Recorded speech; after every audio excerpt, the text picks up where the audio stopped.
IGN is so unbelievably completely shit that they have officially transcended human limitations. They are the fifth rider of the apocalypse. They are the third plane.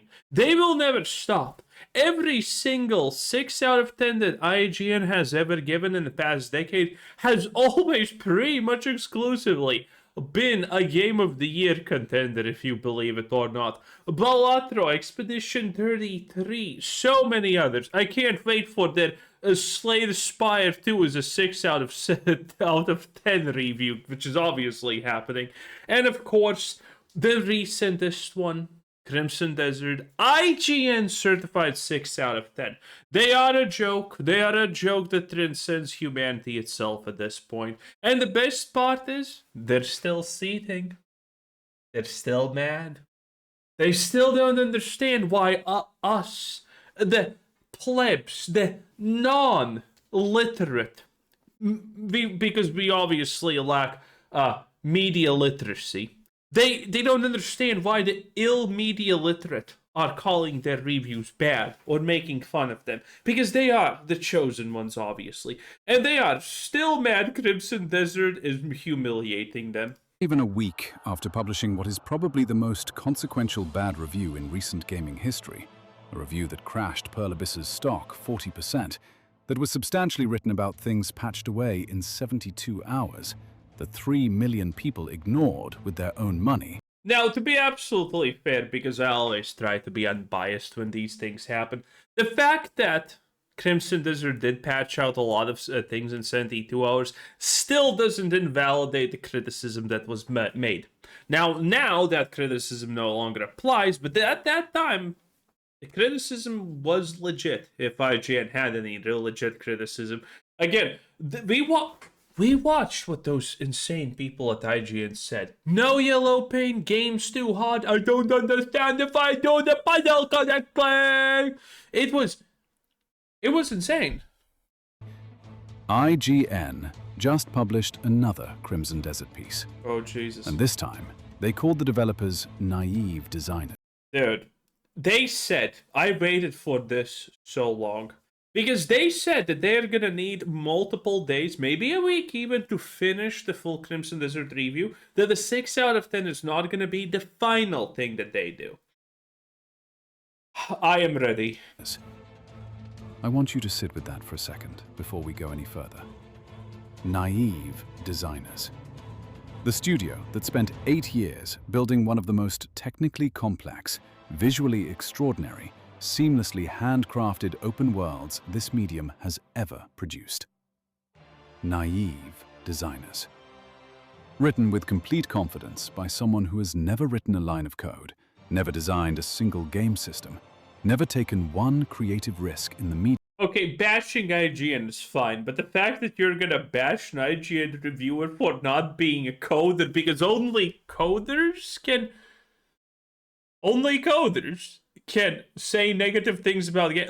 Listen, again, are we regressing to the good old days of, oh, you can't be a critic unless you make something? How do you know it's bad unless you play it? How do you know? Well, it's called pattern recognition, you see? When I go to a restaurant and I order a juicy, delicious steak, and they give me a pile of shit and there's no even sprinkles on top, I don't taste it. I instantaneously, for some reason, know it's gonna be bad. Wild, I know, wild. They've spent their career evaluating. Someone whose entire professional existence, whose platform, whose audience, whose institutional power exists precisely because Pearl Abyss did the hard work. I'm pretty sure their institutional power no longer exists. And 3 million people wanted to experience it. Without the studio's building and us consuming, there is no IGN. There is no platform. There is no Metacritic score. There is no institutional authority. The whole apparatus is entirely downstream of the thing it's condescending about. And they called those developers naive. So I want to ask the question nobody at IGN seems to have asked before publishing this. what exactly is this confidence built on? Because 20 years ago, sure, 20 years ago, IGN served a real and legitimate function. True. You couldn't watch 40 hours of gameplay on YouTube before buying. You couldn't pull up a Twitch stream of someone 200 hours deep in a game. You couldn't read 10,000 Steam reviews from actual players who bought it with their own money. The information gap was real. Now, to be absolutely fair, I honestly wondered this, because there's no way to corroborate it, honestly, right? Were the reviews 20 years ago, before YouTube and all of that stuff, actually better?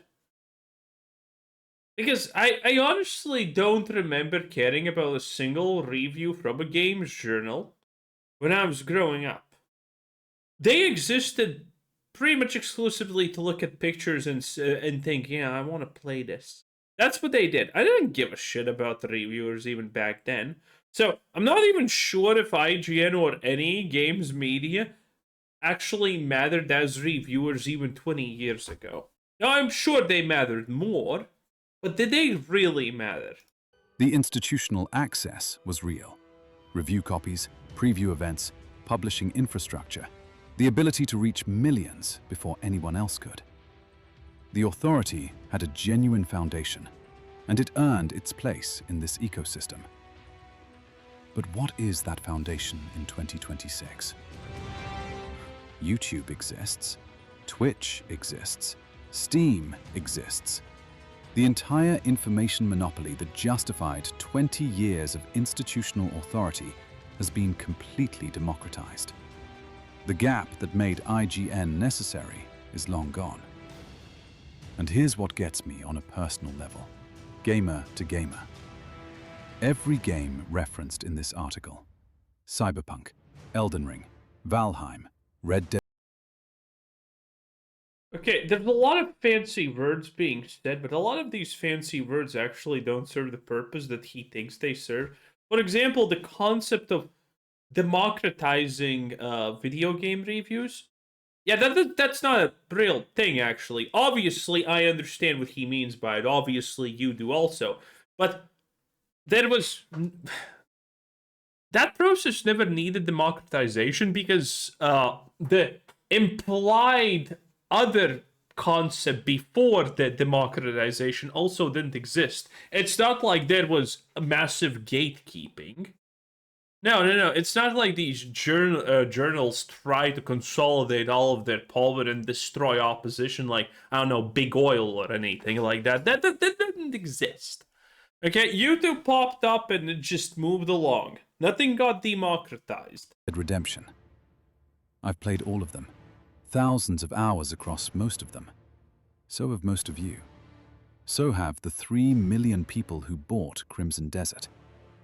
We experienced everything he experienced.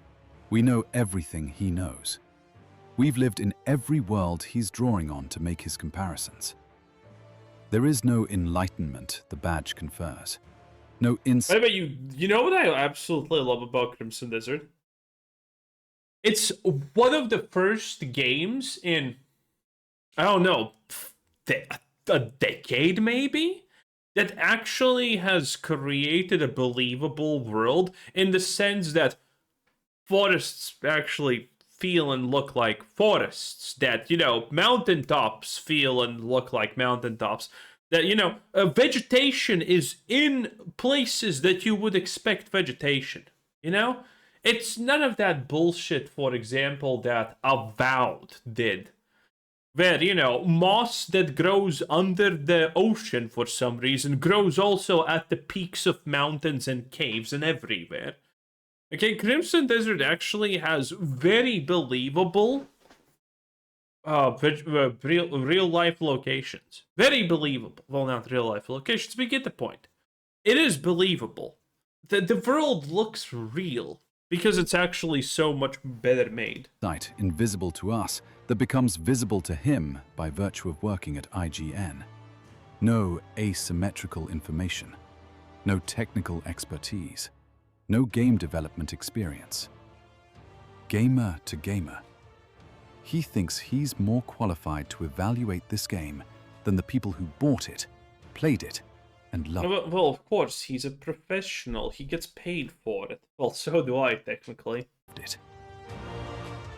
And the 3 million copies, the very positive Steam rating, and the rebounding stock price are 3 independent data sources all saying the same thing at the same time. That's what this video is about. Not just the bad review, we've covered that. Not just the face-saving follow-up piece they just published, though we're going through it in detail. It's about the specific quality of arrogance that makes both of those things possible. The kind that only survives when it goes unchallenged long enough to stop Man, I guess we're gonna have to read the actual IGN piece, huh? feeling like arrogance and start feeling like authority. Let's go through it. The very first sentence of this article is, "Love it or hate it, there's no denying that Crimson Desert has suffered something of a rocky launch." Rocky launch. 2 million copies sold on day 1. I played on launch day and had a blast. The only thing rocky about this launch was legacy gaming media manufacturing informational chaos and calling it criticism. And I want you to notice what was in the original review and what wasn't. Controls, inventory management, boss difficulty. Every complaint was about surface-level friction, the kind of stuff any competent studio patches away in the first week. Pearl Abyss did it in 72 hours. What was never in the review? The artistic vision. Whoa. Again, the fact that they patched it out in less than 3 days is good, obviously. But it shouldn't be there in the first place.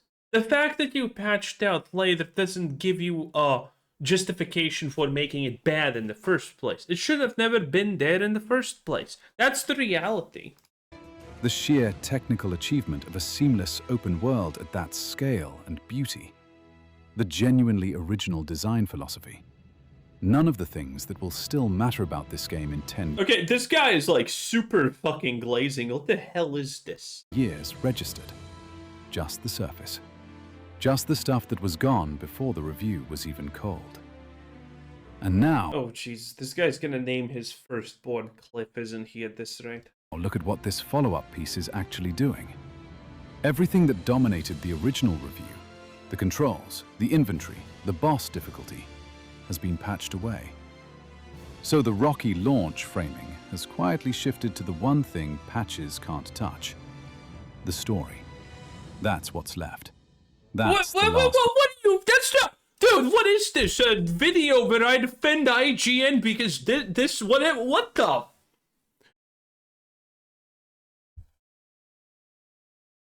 The launch of Crimson Desert wasn't great. A lot of people hated it. Granted, that's not the fault of the game. That's the fault of people being stupid. But it did have a rocky launch. And the fact that it gets patched doesn't magically remove that part. Crimson's Desert start was not great. A lot of people were hesitant to buy it because of the negative reviews. Because people expected a story-driven game. Because people expected this, that, and that. And the controls were too hard. Okay? And Crimson and Pearl Abyss did improve it, yes. But that doesn't make it not real. Okay, what is this review? Like, holy shit, this is worse than IGN. I found something worse than IGN. These takes so far have been abysmal, I'm not gonna lie. Like, holy crap. Abysmal takes. I gave it a little bit of time to see if it gets better. Maybe the start's just terrible to this video, but no, this whole take is just dog shit. Absolutely horrible. This is probably the worst out of touch glazing human take I have heard ever.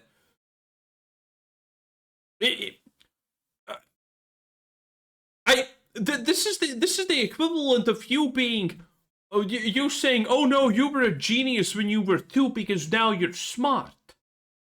No, you weren't a genius when you were 2. You were shitting your diapers still, dude. I don't know. Anyway, you get the point.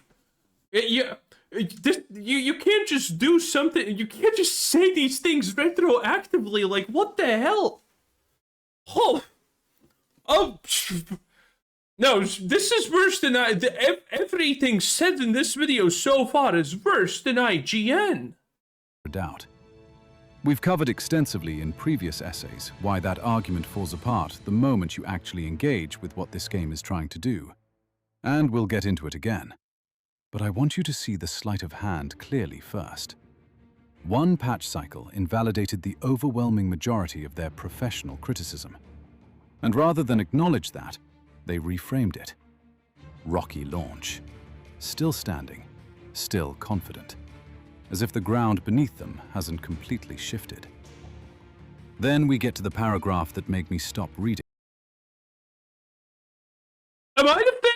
I think I'm gonna dude, this video is gonna be titled "I found a worse review than IGN." And just stare at my screen for a moment. It's unclear if the development team has had to break their backs to do this. Think about what you have to believe about yourself to write that sentence. Pearl Abyss, a studio whose stock crashed partly because of a review substantially written about things they then fixed in... Did the stock crash because IGN made a bad review? I'm pretty sure that didn't happen. That was an amalgamation of things. This guy is confidently blaming IGN. Do we have confirmation of this? Like, did the stock market become an entity and say, yes, the IGN report was the reason that the stock price collapsed, but in Korean? 3 days, came back, listened, worked, and turned the entire conversation around in under a week. And the response is to wonder, in print, whether they had to work hard to do it. That's not neutral. They probably did. Is he just digging too hard into what IGN is saying? Because, yeah, the developers probably had to work pretty fucking hard. Isn't there talks about Pearl Abyss and overworked developers currently also a thing? Maybe I'm mistaken? I think the developers did probably have to work a lot to fix all of these issues that they fixed in 72 hours. I'm pretty sure they did work pretty hard for that. I'm pretty sure a lot of people would say, oh yeah, we worked hard to fix this, not that, oh yeah, we just shat it out. That's a power move dressed up as a throwaway clause. It's the kind of sentence that lets you condescend to someone while maintaining complete plausible deniability about having done it. And then, assuming that's true, it would also mean that Pearl Abyss didn't see the glaring issues in Crimson Desert. Well, assuming it's not true, then in that case, Pearl Abyss just shat out the game with bad controls, shit optimization, and did not even care to make the game. That's your argument on the flip side, which it obviously isn't. I don't want to watch this, bro. I don't want to watch this video anymore.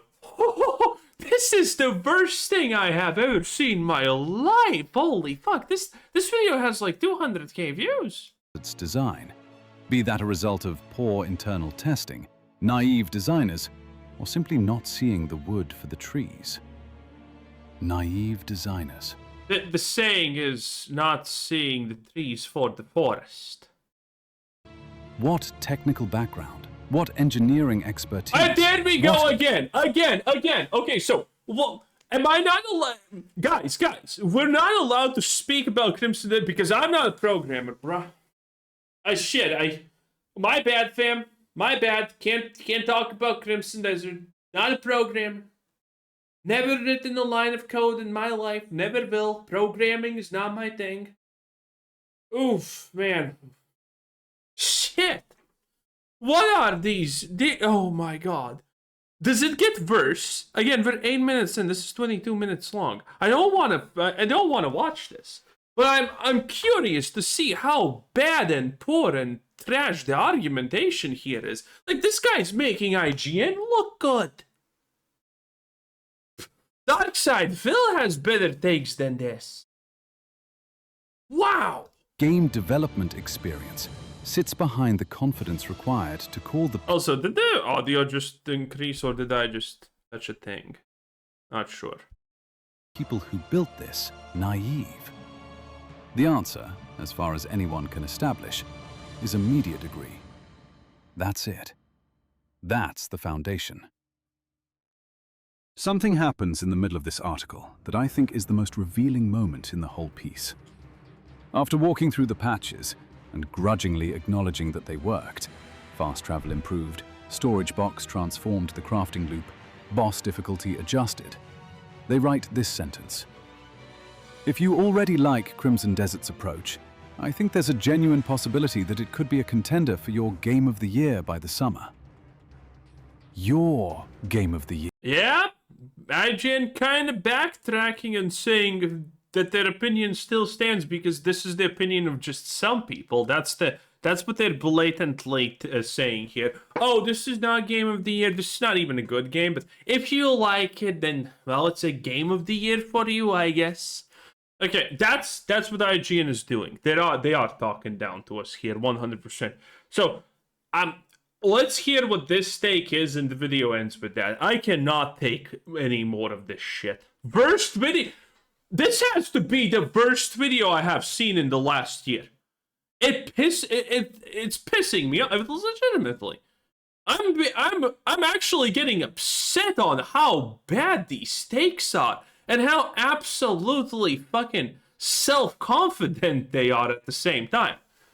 Oh, Asmongold pisses me off less than this. Yeah. Not the Game of the Year. Yours. As in, for people like you. People with your particular taste. People who enjoy this kind of thing. Read that again and feel exactly how much condescension is packed into one word.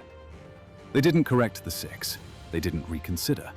They just graciously extended permission for a certain type of player to enjoy a certain type of game. The hierarchy is completely intact. The authority never moved. They're still above it. They're just acknowledging this is not even about the authority or anything at this point. I'm fucking done. What was this channel? Jesus Christ. A Dolphing. Yeah, this has 145k views. Admittedly, it's a new YouTube channel. Jesus Christ, I need to check out what else do we have from this. Because this is insanity. Oh my god, let's actually read the comments. What do we have here? It's crazy IGN is still even around. Oh yeah, everyone's just mad about IGN in general. You can never go wrong with that. I guess it doesn't matter how fucking poorly you frame the thing. Anyway, yeah, that was a Dolphing. 10 out of 10 bye, I guess.